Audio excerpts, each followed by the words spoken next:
ನಮಸ್ಕಾರ ಸ್ನೇಹಿತರೆ. ರಾಹುಲ್ ಗಾಂಧಿ ಭಾರತ ನ್ಯಾಯ ಯಾತ್ರೆಗೆ ಬಿಹಾರದ ಜನತೆ ಕೂಡ ಅಭೂತಪೂರ್ವವಾದಂತಹ ಸ್ವಾಗತವನ್ನು ನೀಡಿದ್ದಾರೆ. न्याय की ये आवाज बुलंद करने की ये जो यात्रा है ये अब बिहार पहुंच चुकी है. पीछे आपको उत्साह दिख रहा होगा किस तरीके से राहुल गांधी से मिलने का, उनकी इस न्याय यात्रा में शामिल होने का जो उत्साह है वो यहाँ पे देखा जा सकता है. किस तरीके ಬಿಹಾರ ಎಂದಾಕ್ಷಣ ನಮಗೆ ನೆನಪಾಗ್ತಿದ್ದ ಹೆಸರು ಲಾಲೂ ಪ್ರಸಾದ್ ಯಾದವ್. ಜಬ್ ತಕ್ रहेगा ಸಮೋಸಾ ಮೇ ಆಲೂ ತಬ್ ತಕ್ रहेगा ಬಿಹಾರ್ ಮೇ ಲಾಲೂ. ಎಲ್ಲಿವರೆಗೆ ಸಮೋಸಾದಲ್ಲಿ ಆಲೂ ಇರುತ್ತೆ ಅಲ್ಲಿವರೆಗೂ ಬಿಹಾರದಲ್ಲಿ ಲಾಲೂ ಇರ್ತಾನೆ ಅಂತ ಅವರ ಹಿಂದೊಮ್ಮೆ ತುಂಬಾ ಭರವಸೆಯ ಮಾತುಗಳನ್ನ ತಮ್ಮ ಬಗ್ಗೆ ಆಡಿದ್ರು. ಅಫ್ಕೋರ್ಸ್ ಲಾಲೂ ಪ್ರಸಾದ್ ಯಾದವ್ ಈ ದೇಶ ಕಂಡಂತ ಬಹಳ ಪ್ರಬುದ್ಧ ರಾಜಕಾರಣಿ ಮತ್ತು ಒಂದು ಬಾರಿ ಈ ದೇಶದ ಪ್ರಧಾನಿ ಆಗಬಲ್ಲಂತ ಸಾಮರ್ಥ್ಯವನ್ನು ಹೊಂದಿದಂಥ ರಾಜಕಾರಣಿ.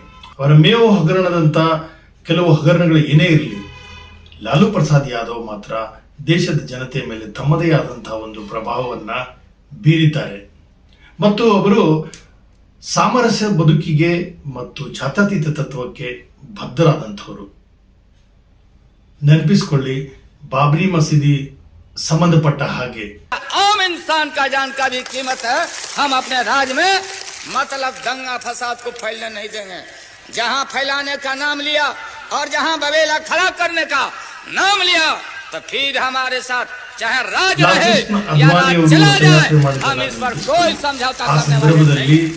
ಏನೇ ಆಗಲಿ ಆ ರಥಯಾತ್ರೆಗೆ ನಾನು ಬಿಹಾರದಲ್ಲಿ ಪ್ರವೇಶ ಮಾಡುವುದಕ್ಕೆ ಅವಕಾಶ ಮಾಡಿಕೊಡುವುದಿಲ್ಲ ಅಂತ ಘಂಟಾಘೋಷವಾಗಿ ಹೇಳಿದಂಥ ಲಾಲೂ ಪ್ರಸಾದ್ ಯಾದವ್ ಆಗ ಬಿಹಾರದ ಮುಖ್ಯಮಂತ್ರಿ ಆಗಿದ್ರು. ಆದ್ರೆ ಇದೀಗ ಬಿಹಾರ ಎಂದಾಕ್ಷಣ ನೆನಪಿಗೆ ಬರುವ ಹೆಸರು ನಿತೀಶ್ ಕುಮಾರ್. ನಿತೀಶ್ ಬಾಬು ಎಂದೇ ಬಿಹಾರದಲ್ಲಿ ಅವರನ್ನ ಜನಪ್ರೀತಿಯಿಂದ ಕರೀತಾರೆ. ಚಾಚಾ ಎಂದೂ ಕೂಡ ಅವರನ್ನ ಸಂಬೋಧಿಸ್ತಾರೆ. ಬಿಹಾರ ಎಂದಾಕ್ಷಣ ಈ ನಿತೀಶ್ ಕುಮಾರ್ ಹೆಸರು ನೆನಪಾಗುತ್ತೆ.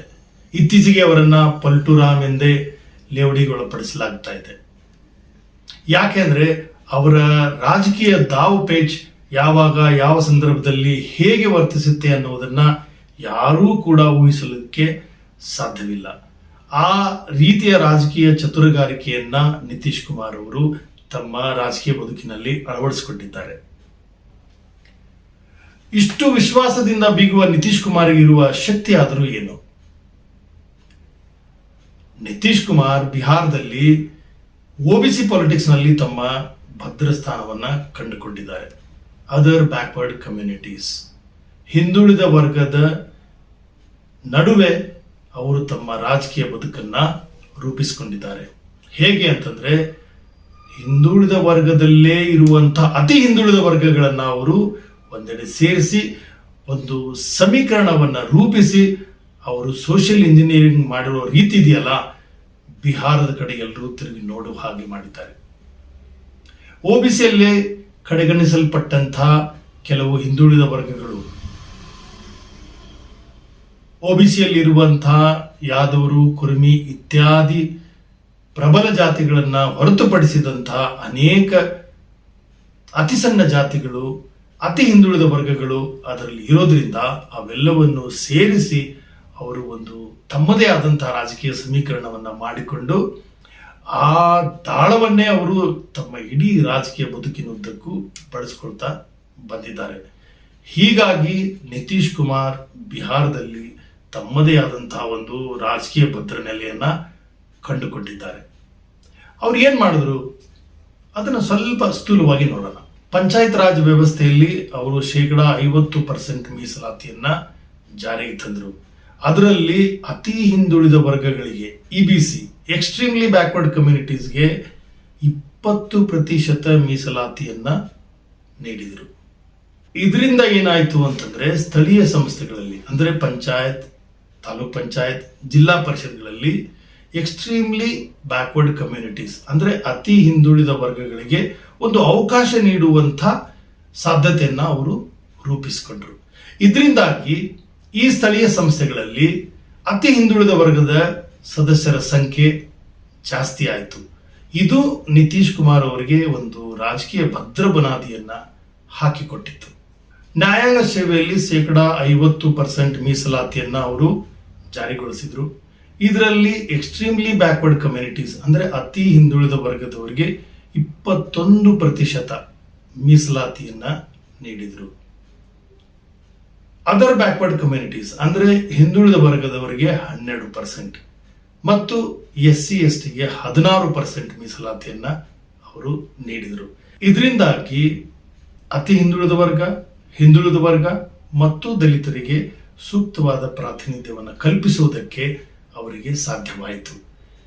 ಇದೇ ನಿತೀಶ್ ಕುಮಾರ್ ಅವರ ರಾಜಕೀಯ ಭದ್ರನೆಲೆಗೆ ಮೂಲ ಕಾರಣ. ಈ ಮೂಲಕ ಅವರು ಅತಿ ಹಿಂದುಳಿದ ವರ್ಗಗಳಲ್ಲಿ ತಮ್ಮದೇ ಆದಂಥ ಮತನೆಲೆಯನ್ನ ರೂಪಿಸಿಕೊಳ್ಳುವುದಕ್ಕೆ ಶ್ರಮಿಸಿದರು. 2005ರಲ್ಲಿ ಅತಿ ಹಿಂದುಳಿದ ವರ್ಗಕ್ಕೆ ಸೇರಿದ ಕಹಾರ್ ಜಾತಿಯ ಚಂದೇಶ್ವರ್ ಪ್ರಸಾದ್ ಅವರನ್ನ ನಿತೀಶ್ ಕುಮಾರ್ ಅವರು ಸಂಯುಕ್ತ ಜನತಾದಳದ ಅತಿ ಹಿಂದುಳಿದ ವರ್ಗದ ಘಟಕದ ಅಧ್ಯಕ್ಷರನ್ನಾಗಿ ನೇಮಿಸಿದರು. ಅಷ್ಟೇ ಅಲ್ಲದೆ ಮಗಧ್ ವಿಶ್ವವಿದ್ಯಾಲಯದಲ್ಲಿ ಅವರಿಗೆ ಸಿಂಡಿಕೇಟ್ ಸದಸ್ಯತ್ವವನ್ನು ಕೂಡ ಕಲ್ಪಿಸಿದರು. ಆ ಮೂಲಕ ಚಂದೇಶ್ವರ್ ಪ್ರಸಾದ್ ಅವರನ್ನ ಬೆಳೆಸುವ ಬಹುದೊಡ್ಡ ಪ್ರಯತ್ನವನ್ನ ನಿತೀಶ್ ಕುಮಾರ್ ಅವರು ಮಾಡ್ತಾರೆ. ಅದಲ್ಲದೆ 2019ರಲ್ಲಿ ಜಹಾನಾಬಾದ್ ಲೋಕಸಭಾ ಮತಕ್ಷೇತ್ರದಿಂದ ಚಂದೇಶ್ವರ್ ಪ್ರಸಾದ್ ಅವರನ್ನ NDA ಅಭ್ಯರ್ಥಿಯನ್ನಾಗಿ ಕಣಕ್ಕಿಳಿಸ್ತಾರೆ. ಅದು ಭೂಮಿಯಾರ್ ಸಮುದಾಯದ ಪ್ರಾಬಲ್ಯ ಇರುವಂತಹ ಕ್ಷೇತ್ರ. ಆ ಕ್ಷೇತ್ರದಲ್ಲಿ RJD ಅಭ್ಯರ್ಥಿಯನ್ನ ಸೋಲಿಸುವಲ್ಲಿ ನಿತೀಶ್ ಕುಮಾರ್ ಅವರು ಯಶಸ್ವಿಯಾಗ್ತಾರೆ. ಆ ಮೂಲಕ ಚಂದೇಶ್ವರ್ ಪ್ರಸಾದ್ ಲೋಕಸಭಾ ಸದಸ್ಯರಾಗಿ ಆಯ್ಕೆ ಆಗ್ತಾರೆ. ಇದು ಆ ಸಮುದಾಯದಲ್ಲಿ ದಕ್ಕಿದ ಮೊದಲ ರಾಜಕೀಯ ಗೆಲುವು. ಹೀಗಾಗಿ ಆ ಇಡೀ ಸಮುದಾಯದ ಪ್ರೀತಿಯನ್ನ ನಿತೀಶ್ ಕುಮಾರ್ ಅವರು ಗಳಿಸಿಕೊಳ್ಳುವಲ್ಲಿ ಯಶಸ್ವಿಯಾಗ್ತಾರೆ. 2024 ಚುನಾವಣೆಗೂ ಕೂಡ ಅವರ ತಯಾರಿ ಭರ್ಜರಿಯಾಗಿದೆ. ಇತ್ತೀಚೆಗೆ ಅವರು ಭೀಮ ಸಂವಾದ್, ಕರ್ಪೂರಿ ಠಾಕೂರ್ ಚರ್ಚಾ ಮತ್ತು ಭಾಯಿಚಾರ ಯಾತ್ರೆ ಈ 3 ಪ್ರಯೋಗಗಳ ಮೂಲಕ ಅತಿ ಹಿಂದುಳಿದವರು, ದಲಿತರು ಮತ್ತು ಮುಸ್ಲಿಮರ ಮನಸ್ಸನ್ನು ಗೆಲ್ಲುವಂತಹ ಒಂದು ಪ್ರಯತ್ನವನ್ನ ನಡೆಸಿದ್ದಾರೆ. ಮುಸ್ಲಿಮರಲ್ಲೂ ಕೂಡ ಒಂದು ಹಿಂದುಳಿದ ವರ್ಗವನ್ನ ಇವರು ಗುರುತಿಸಿದ್ದಾರೆ. ಅದಕ್ಕೆ ಉತ್ತರ ಭಾರತದಲ್ಲಿ ಪಸ್ಮಂದಿ ಮುಸ್ಲಿಂ ಸಮುದಾಯ ಹಾಗೆ ಇವರು ಗುರುತಿಸ್ತಾರೆ. ಅಲ್ಲೂ ಕೂಡ ಒಂದು ತಮ್ಮದೇ ಆದಂತಹ ಮತ ಬ್ಯಾಂಕ್ ಅನ್ನ ಇವರು ರೂಪಿಸಿಕೊಳ್ಳುವುದಕ್ಕೆ ಪ್ರಯತ್ನ ಮಾಡ್ತಾರೆ. OBCಯಲ್ಲಿ ಕುರ್ಮಿ, ಕೊಯ್ರಿ, ಬನಿಯಾ, ಯಾದವ್ ಇಂಥ ಪ್ರಬಲ ಸಮುದಾಯಗಳದೇ ಪಾರುಪತ್ಯ. ಇದನ್ನ ಹೊರತುಪಡಿಸಿದ ಸಣ್ಣ ಸಣ್ಣ ಸಮುದಾಯಗಳನ್ನ ಒಂದೆಡೆ ಸೇರಿಸಿ ನಿರ್ದಿಷ್ಟವಾದಂತಹ ಒಂದು ಮತನೆಲೆಯನ್ನ ನಿತೀಶ್ ಕುಮಾರ್ ರೂಪಿಸಿಕೊಂಡಿದ್ದಾರೆ. ಇದು ಅವರ ರಾಜಕೀಯ ನೆಲೆಗೆ ಅತ್ಯಂತ ಪ್ರಮುಖ ಕಾರಣ. ಈ ಮೂಲಕ ಅವರು ತಮ್ಮ ರಾಜಕೀಯ ಶಕ್ತಿಯನ್ನ ವೃದ್ಧಿಸಿಕೊಂಡಿದ್ದಾರೆ.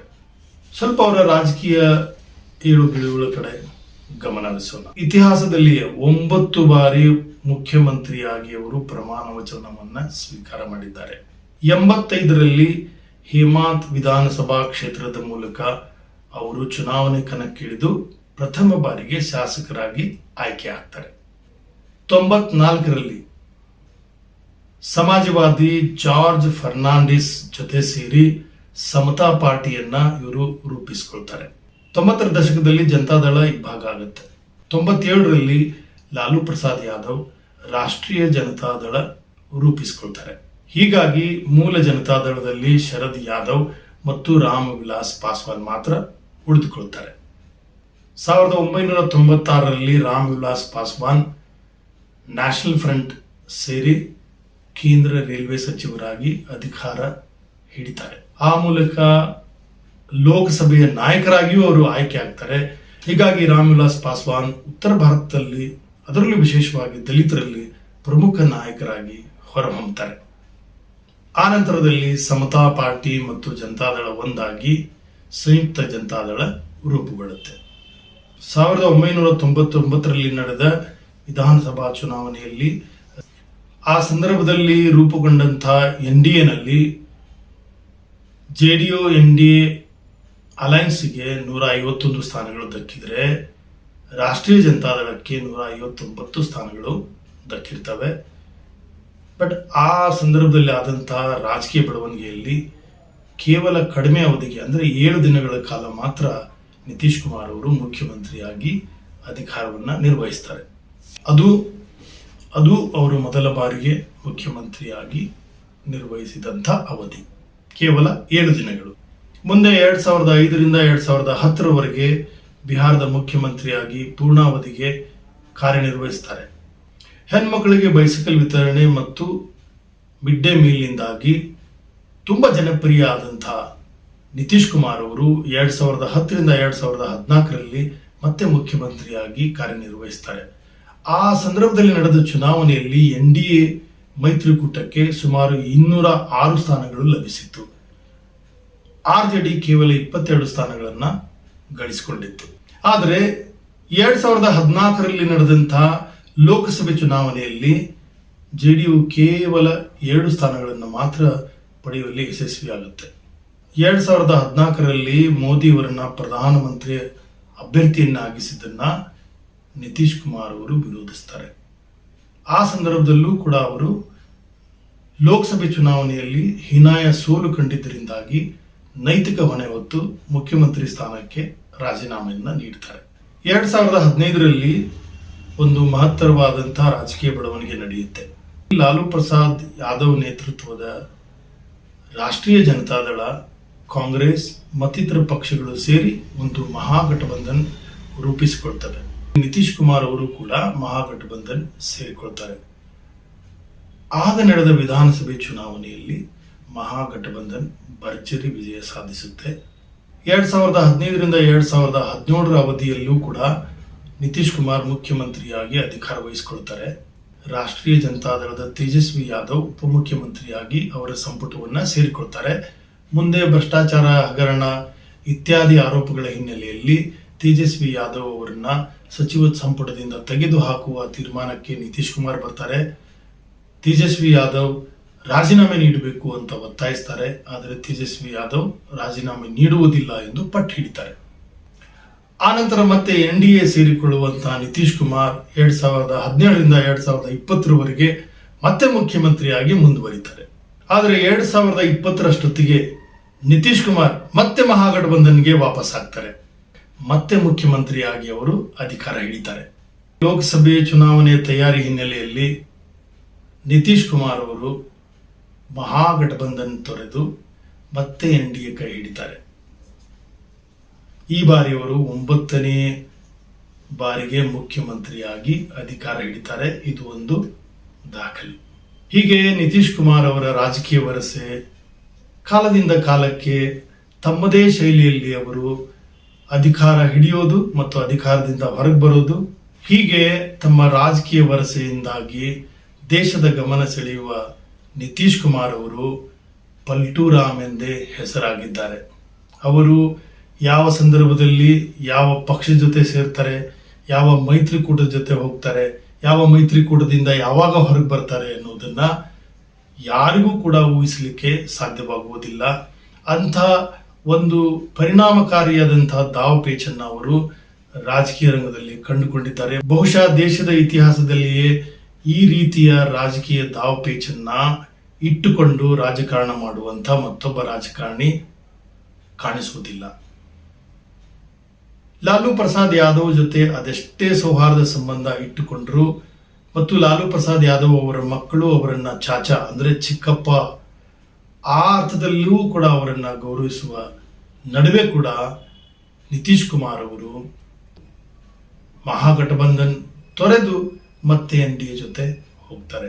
JDU ಜನರ ಪ್ರೀತಿಯನ್ನ ಕಳೆದುಕೊಳ್ಳುವ ಭೀತಿಯಲ್ಲಿ ನಿತೀಶ್ ಕುಮಾರ್ ಬಹುಶಃ ಈ ನಿರ್ಧಾರ ಕೈಗೊಂಡಿರಬಹುದು, ಅಥವಾ NDA ಕೂಟದಿಂದ ತೀವ್ರವಾದ ಒತ್ತಡಗಳು ಅವರ ಮೇಲೆ ಇರೋದರಿಂದ ಈ ನಿರ್ಧಾರ ಕೈಗೊಂಡಿರಬಹುದು, ಇಲ್ಲವೇ ಅವರ ಅತ್ಯಂತ ಆಪ್ತ ಬಳಗದ ಸಚಿವರು ಮತ್ತು ಸಂಸದರ ವಿರುದ್ಧ ಕೆಲವು IT ದಾಳಿ, CBI ದಾಳಿ ಈ ತರಹದ ಕೆಲವು ಒತ್ತಡಗಳಿಂದಾಗಿ ತೀವ್ರ ಒತ್ತಡಕ್ಕೆ ಒಳಗಾಗಿರುವಂತಹ ನಿತೀಶ್ ಕುಮಾರ್ ಬಹುಶಃ NDA ಜೊತೆ ಹೋಗುವ ನಿರ್ಧಾರವನ್ನು ಕೈಗೊಂಡಿರಬಹುದು ಎನ್ನುವಂಥ ಚರ್ಚೆಗಳು, ವಿಶ್ಲೇಷಣೆಗಳು ಕೇಳಿಬರುತ್ತಿವೆ. ಯಾಕೆಂದರೆ ಇಂಡಿಯಾ ಗಠಬಂಧನ್ ಅದರಲ್ಲಿ ತುಂಬ ಉತ್ಸಾಹದಿಂದಲೇ ಸೇರಿಕೊಂಡಿದ್ದ ನಿತೀಶ್ ಕುಮಾರ್ ನಾನು ಮತ್ತೆ NDAಗೆ ಹೋಗುವ ಬದಲು ಸಾಯೋದಕ್ಕೆ ಇಷ್ಟಪಡ್ತೇನೆ ಎನ್ನುವಂಥ ಮಾತುಗಳನ್ನು ನಿತೀಶ್ ಕುಮಾರ್ ಅವರು ಹೇಳಿದರು. ಸತ್ರು NDAಗೆ ವಾಪಸ್ ಹೋಗುವುದಿಲ್ಲ ಎನ್ನುವ ಅರ್ಥದಲ್ಲಿ ಇತ್ತೀಚೆಗೆ ನಿತೀಶ್ ಕುಮಾರ್ ಹೇಳಿಕೆ ನೀಡುವುದರ ಮೂಲಕ ಗಮನ ಸೆಳೆದಿದ್ದರು ಮತ್ತು ಇಂಡಿಯಾ ಗಠಬಂಧನದಲ್ಲಿ ಅತ್ಯಂತ ಕ್ರಿಯಾಶೀಲವಾಗಿ ತೊಡಗಿಸಿಕೊಂಡಿದ್ರು. ಅದರ ಜವಾಬ್ದಾರಿ ಕೂಡ ಅವರ ಹೆಗಲಿಗೆ ಬೀಳುವಂತ ಸಾಧ್ಯತೆ ಇತ್ತು. ಆದರೆ ಕೊನೆಯ ಗಳಿಗೆಯಲ್ಲಿ ಆ ನಾಯಕತ್ವದ ಹೊಣೆ ಮಲ್ಲಿಕಾರ್ಜುನ್ ಖರ್ಗೆ ಅವರ ಮೇಲೆ ಬಿತ್ತು. ಬಹುಶಃ ಇಂಡಿಯಾದ ಮೂಲಕ ತೀವ್ರ ನಿರೀಕ್ಷೆಗಳನ್ನು ಇಟ್ಟುಕೊಂಡಂತಹ ನಿತೀಶ್ ಕುಮಾರ್ ಅವರಿಗೆ ಎಲ್ಲೋ ಒಂದು ಕಡೆ ಅಸಮಾಧಾನ ಆಗಿರಬಹುದು. ಮತ್ತು ಭಾರತ ನ್ಯಾಯ ಯಾತ್ರೆ ನಡೀತಾ ಇದೆ ಪೂರ್ವದಿಂದ ಪಶ್ಚಿಮದವರೆಗೆ ರಾಹುಲ್ ಗಾಂಧಿ ನೇತೃತ್ವದಲ್ಲಿ. ಅದು ಹೋದಲ್ಲೆಲ್ಲ ಅಭೂತಪೂರ್ವವಾದಂತಹ ಯಶಸ್ಸನ್ನ ಕಾಣ್ತಾ ಇದೆ. ಜನತೆ ಅದನ್ನ ಅತ್ಯಂತ ಪ್ರೀತಿಯಿಂದ ಸ್ವಾಗತಿಸ್ತಾ ಇದ್ದಾರೆ, ಜನ ಬೆಂಬಲ ನೀಡ್ತಾ ಇದ್ದಾರೆ. ಈ ಮೂಲಕ ಕಾಂಗ್ರೆಸ್ನ ಗ್ರಾಫ್ ಏರುಗತಿಯಲ್ಲಿದೆ. ಅದರ ಜೊತೆಗೇನೆ ರಾಹುಲ್ ಗಾಂಧಿಯವರ ಗ್ರಾಫ್ ಕೂಡ ಏರುಗತಿಯಲ್ಲಿದೆ. ಹೀಗಾಗಿ ಕಾಂಗ್ರೆಸ್ ಮತ್ತು राहुल गांधी जनप्रियತೆಯ ग्राफ ಏರುತ್ತಿರುವ भारत जोड़ो यात्रा की थी और उसका लक्ष्य था कि जो भारत में नफरत फैलाई जा रही है, फैल रही है, एक धर्म दूसरे धर्म के बीच में, एक भाषा दूसरी भाषा के बीच में, एक प्रदेश दूसरे प्रदेश के बीच में, इसके खिलाफ हम सबको मिलके खड़ा होना चाहिए.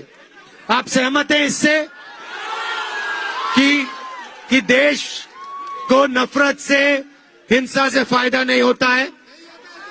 ये अगर कोई भी हिंदुस्तानी शांति से आंख बंद करके अपने आप से पूछे कि नफरत से, हिंसा से मेरा फायदा होता है या देश का फायदा होता है, उसको अंदर से ही जवाब मिलेगा कि नफरत से, हिंसा से किसी को कुछ फायदा नहीं होता है. ತಾನು ಇಂಡಿಯಾದಲ್ಲಿ ಇದ್ದು ತನ್ನ ಮಹತ್ವವನ್ನ ಹೇಗೆ ನಿಭಾಯಿಸುವುದು ಎನ್ನುವ ಗೊಂದಲದಲ್ಲಿ ಬಹುಶಃ ನಿತೀಶ್ ಕುಮಾರ್ ಈ ನಿರ್ಧಾರ ಕೈಗೊಂಡಿರಬಹುದು. ಮತ್ತು ಬಿಹಾರ್ ರಾಜಕಾರಣದಲ್ಲಿ ನಿತೀಶ್ ಕುಮಾರ್ ತಮ್ಮದೇ ಆದಂತಹ ಒಂದು ಪಕಡ್ ಸಾಧಿಸಿದವರು. ಅವರ ಸ್ಥಿತಿ ಹೇಗಾಗಿದೆ ಅಂದರೆ ಇತ್ತ ದರಿ ಅತ್ತ ಪುಲಿ ಎನ್ನುವ ಹಾಗೆ. ಈ ಕಡೆ ಕಾಂಗ್ರೆಸ್, ಆ ಕಡೆ ಬಿಜೆಪಿ. ಇಂಡಿಯಾದಲ್ಲಿ ಕಾಂಗ್ರೆಸ್ ಅನ್ನು ಎದುರಿಸಬೇಕು, NDAನಲ್ಲಿ ಬಿಜೆಪಿಯನ್ನು ಎದುರಿಸಬೇಕು. ಬಹುಶಃ ಒಂದು ಗಜಲ್ ಸಾಲು ನನಗೆ ನೆನಪಾಗುತ್ತೆ.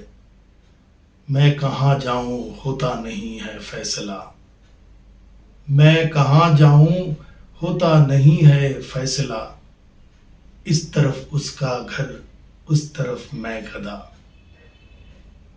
ಅಂದ್ರೆ ಆ ಕಡೆ ಅವಳ ಮನೆ ಇದೆ, ಈ ಕಡೆ ಮಧುಶಾಲೆ ಇದೆ.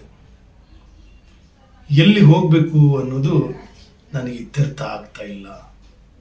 ಯಾಕೆಂದ್ರೆ ಅವಳ ಮನೆ ಅಂದ್ರೆ ನಮ್ಮ ಮೌಲ್ಯ, ನಮ್ಮ ಸಂಸ್ಕೃತಿ, ನಮ್ಮ ಅಂತಸತ್ವ ಇರುವಂಥ ಮನೆ. ಇನ್ನೊಂದು ಮಧುಶಾಲೆ, ಅದು ನಶೆಯನ್ನ ನೀಡುವಂಥ ಒಂದು ಮಧುಶಾಲೆ.